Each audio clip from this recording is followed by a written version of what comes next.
Welcome to வசந்தம் சமையல். இன்றைக்கி நம்ம அறுசுவைகளில் ஒரு சுவையுடைய வாழைப்பூ பஜ்ஜி எப்படி செய்கிறதுன்னு பார்க்கலாம். அதுக்கு முன்னாடி நம்ம சேனலை இது வரைக்கும் சப்ஸ்கிரைப் பண்ணாதவங்க சப்ஸ்கிரைப் பண்ணிக்கோங்க. இந்த பெல் ஐக்கானையும் ப்ரெஸ் பண்ணிக்கோங்க. நான் போடுற ஒவ்வொரு வீடியோவும் உங்களுக்கு நோட்டிஃபிகேஷனில் வந்துடும். வாழைக்காய் பஜ்ஜி பார்த்துருப்போம், ஆனியன் பஜ்ஜி, பொட்டேட்டோ பஜ்ஜி பார்த்துருப்போம். இப்போ வந்து வாழைப்பூ பஜ்ஜி எப்படி செய்கிறதுன்னு பார்க்கலாம். அதுக்கு என்னென்ன தேவைன்னு பார்க்கலாம்.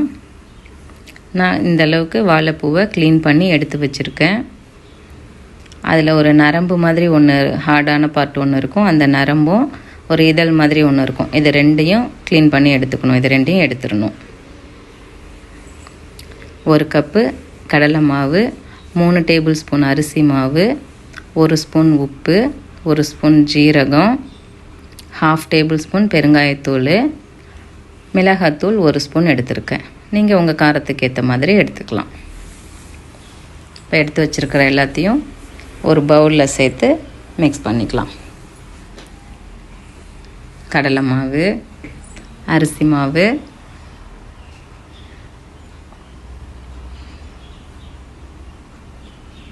உப்பு,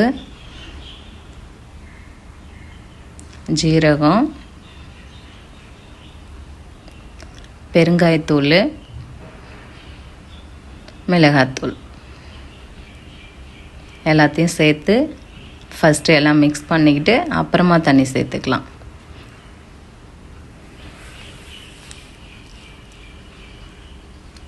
கட்டி இல்லாமல் நல்லா மிக்ஸ் பண்ணி எடுத்துக்கோங்க. எடுத்துகிட்டு இப்போ கொஞ்சம் கொஞ்சமாக தண்ணி சேர்த்து மிக்ஸ் பண்ணலாம். தண்ணி ரொம்ப அதிகமாக போயிட்டாலும் மாவு உங்களுக்கு எடுத்து போடும்போது வராது, அப்படியே தண்ணியாக சொட்டும். ரொம்ப திக்காக இருந்தாலும் ஹார்டாக இருக்கும். பஜ்ஜி சாஃப்டாக இல்லாமல் ஹார்டாக இருக்கும். கரெக்டான இதை பதத்துக்கு கொஞ்சம் கொஞ்சமாக தண்ணி சேர்த்து மிக்ஸ் பண்ணிக்கோங்க. இப்போ இது மிக்ஸ் பண்ணும்போது அப்படியே அந்த பவுலில் நல்லா ஓரத்தில் தேய்ச்சி விட்ட மாதிரி அப்படியே பண்ணிங்கன்னா கட்டி இல்லாமல் நல்லா கிடைக்கும். நல்லா மிக்ஸ் பண்ணி எடுத்துக்கிட்டு இப்போ வந்து நம்ம சூடான ஆயில் வச்சுருப்போம் இல்லையா, பேன், அதில் அந்த ஆயில் கொஞ்சம் சேர்த்துக்கலாம். சூடான ஆயிலை சேர்த்துக்கும் போது இன்னும் கொஞ்சம் கிறிஸ்பியாக இருக்கும், நல்லாயிருக்கும்.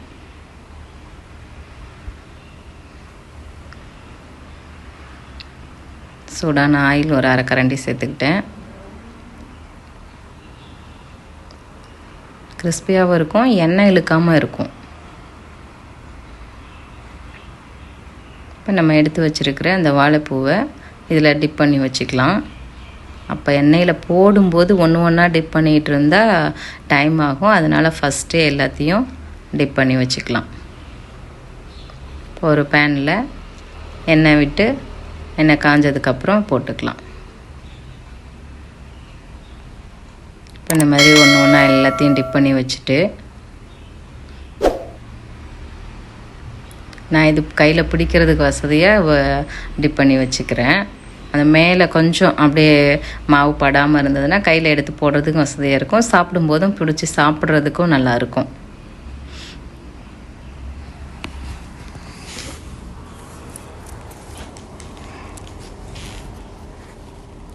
இப்போ ஒன்று ஒன்றா எடுத்து போட்டுக்கலாம்.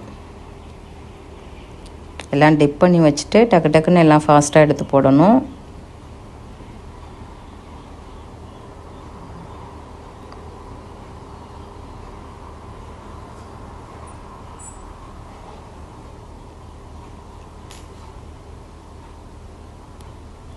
இது மாதிரி எல்லாம் எடுத்து போட்டுட்டு திருப்பி விட்டு வெந்ததுக்கப்புறம் எடுத்துக்கலாம்.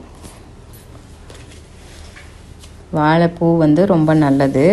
வாழைப்பூவில் கூட்டு செய்வோம், பொரியல் செய்வோம். இதெல்லாம் எதுவுமே குழந்தைங்கள சாப்பிட வைக்கிறதுக்குள்ளார ரொம்ப கஷ்டமாக இருக்கும். பெரியவங்களுக்கே நிறைய பேருக்கு பிடிக்காது. நம்ம வந்து வாழைப்பூ சாப்பிட்றதுக்கு, குழந்தைங்களுக்கு வாழைப்பூ கொடுக்கறதுக்கு இது ஒரு பெஸ்ட்டு வழியாக இருக்கும். நீங்களும் இதே மாதிரி ட்ரை பண்ணி பாருங்கள். குழந்தைங்களுக்கு ரொம்பவே பிடிக்கும். டக்குன்னு எல்லாம் காலி ஆகிடும், அந்தளவுக்கு எடுத்து சாப்பிட்ருவாங்க.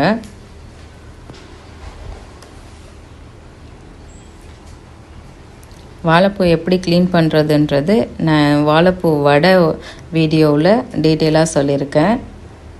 அதில் போய் பாருங்கள். அதோட அந்த வாழைப்பூ வடை வீடியோ லிங்க்கை வந்து இந்த டிஸ்கிரிப்ஷனில் கொடுக்குறேன். அதில் செக் பண்ணிக்கோங்க.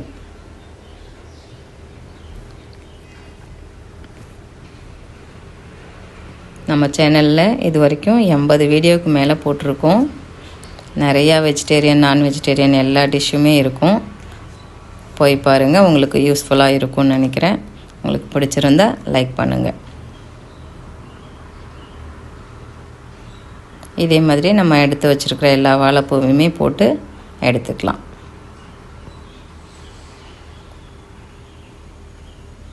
ஒரு ஹெல்த்தியான ஸ்நாக்கு.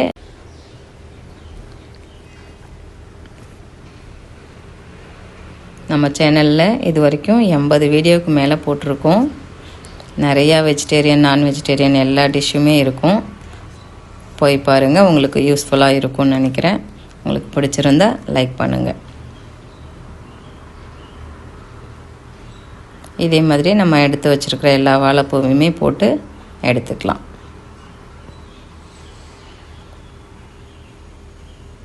ஒரு ஹெல்த்தியான ஸ்நாக்கு டிஃப்ரெண்ட்டாக ரெடி பண்ணியாச்சு. நீங்களும் இதே மாதிரி ட்ரை பண்ணி பாருங்கள். எப்படி இருக்குதுன்னு கமெண்ட் பண்ணுங்கள், லைக் பண்ணுங்கள், ஷேர் பண்ணுங்கள். தவறாமல் சப்ஸ்கிரைப் பண்ணுங்கள். தேங்க்ஸ் ஃபார் வாட்சிங்.